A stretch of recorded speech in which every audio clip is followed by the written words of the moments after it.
Hey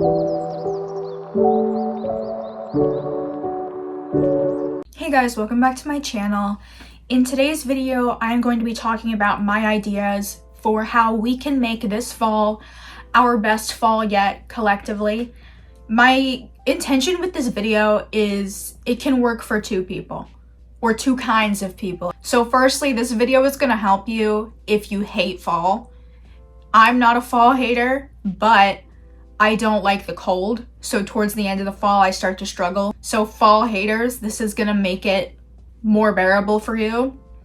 And two, it's for fall lovers, but fall lovers who feel like they can't be seasonal like they see online. Because you know, if you're a true fall lover and you see these people who like re-wallpaper their entire kitchen just for the fall and buy pumpkin shaped everything, if you've seen it, you know what I'm talking about. These people go all out and then you're left sitting there like, I can't do that. I don't feel very fall now. These are going to be ways to embrace the fall without being micro trend final boss, without being overconsumption final boss. These are just practical, realistic ways to incorporate fall season vibes into your life. Number one, we have change your style with the season. As I'm going through each point, I'm going to tell you also what not to do.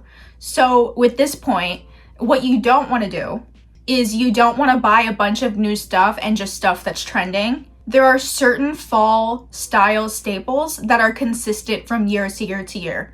In the summer and spring, we put a lot of emphasis on pastels or brighter colors like pinks and purples and blues or whatever.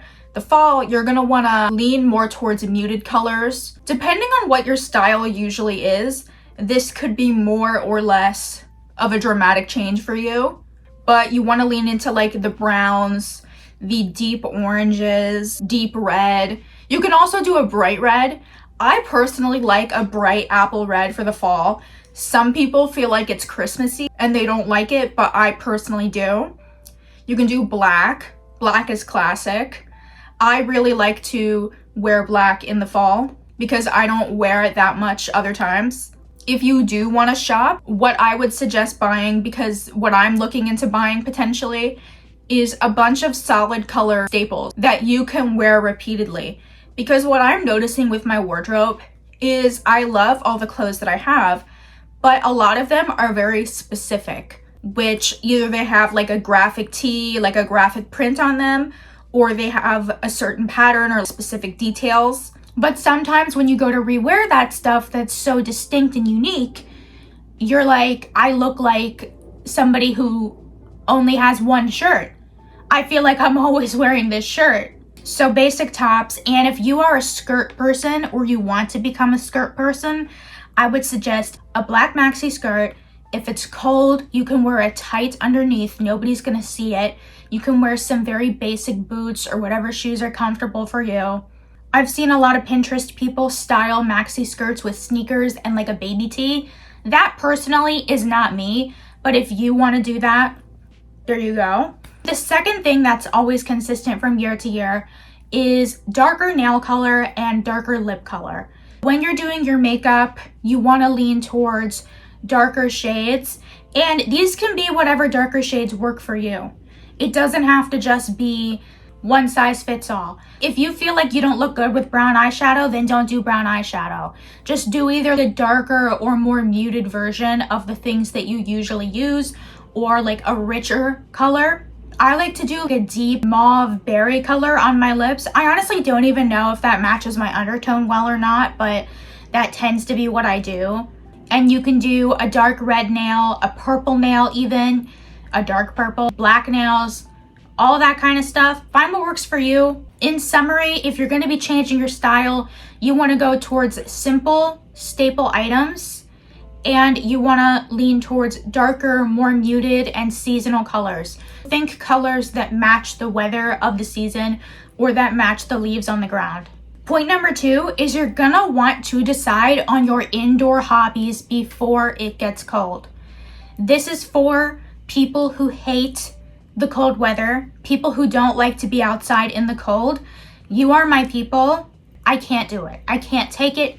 It makes me want to shrivel up and die. So Having fun things to do indoors is really gonna make a difference. If you don't know what hobby you wanna try, a good way to figure out what hobby you would like is to maybe scale up something that you already do or add to it. Let's say you really like watching movies.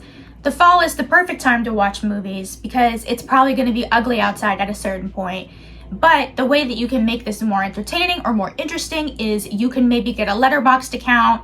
You can write reviews of the movies you watch. Just add something to things you already do, or start crafting, start reading, any of those things that can help you feel less horrible about not being able to go outside.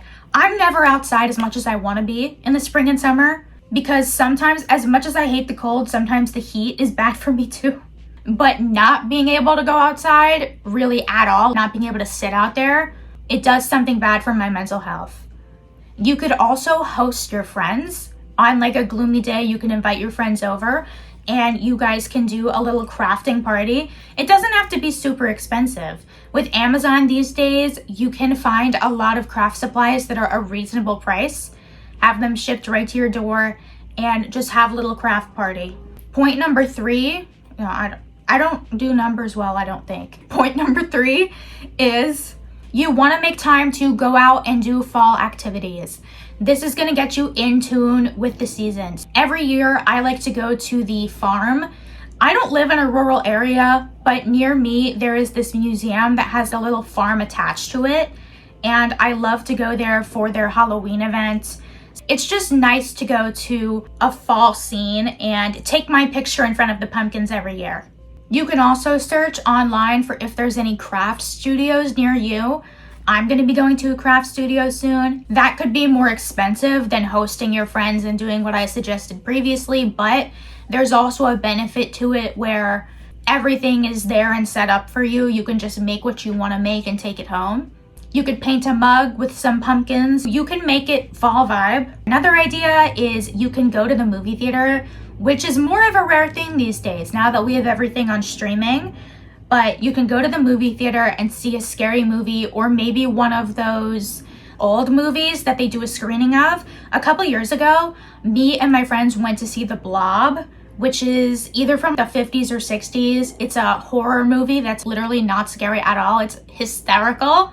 I'm sure that when this came out, they were shaking in their boots, but special effects have come a long way, and I was not scared. It was really fun and kind of campy thing to do. It felt very fall, very Halloween. So instead of sitting at home and feeling like you don't know what to do, start researching now and see if there are fun things that you can do and plan on doing this fall. My 4th point is about eating seasonally. Now there are 2 ways to do this. You can do both or you can just do one. For the people who do not cook, I'm going to begin with that. Try the fall items at Dunkin', Starbucks, whatever local coffee place you have. They always have fun fall items. And even if you don't like it, getting it once just to try it can feel exciting. It can feel like something new. You can take a picture of it. You can post it. It can be an activity in and of itself to try these seasonal items. Even going to the grocery store, you can pick up the pumpkin coffee creamer or the little Halloween Pillsbury shaped cookies. Just try the new stuff they have in the grocery store for the new season. But if you cook, which this is a little bit more complicated, but if you're a person who cooks, you can cook with seasonal produce and vegetables and fruits that are in season.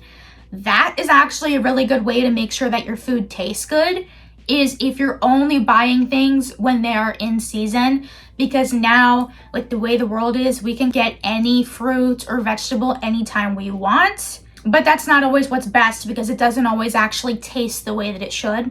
So when pumpkins are in season, cook with pumpkin. You can do sweet things with pumpkins. You can do savory things with pumpkins. If you hate pumpkin, I know there are other produce that is in season. I just don't know which specifically. Maybe eggplant, but I feel like I remember eggplant being in season at the end of August. Who even knows? You can tell I'm not really the person that cooks. I kind of am in the middle of both of these options. My 5th and final point for how to make this fall your best fall yet is learning. If you're like me, I always loved the back to school season when I was in school. Eventually, I hated school after that was over, but it was fun getting my new fresh notebooks and showing up and being like, I'm ready to learn, only to like not be ready to learn at all very soon after. But it's a time where you're feeling optimistic. Obviously, this channel is Bewitched by Lena, so I'm going to encourage you, if you are a person who likes learning, you can learn about occult history, tarot, magic, spells. You can study these things and learn about their history, why and how people use those things. To me, that's kind of fun and Halloweeny if you're into that. You can also just study like anything else that you feel like doing. I think most people enjoy learning. It just depends how it's presented to them. And sometimes when we're not in school and somebody isn't forcing us to learn, we stop doing it. It's good to take the opportunity when we all have the psychological associations with learning in the fall because we went to school for however many years, to actually pursue learning something that we would like to learn and not something that we're being forced to learn.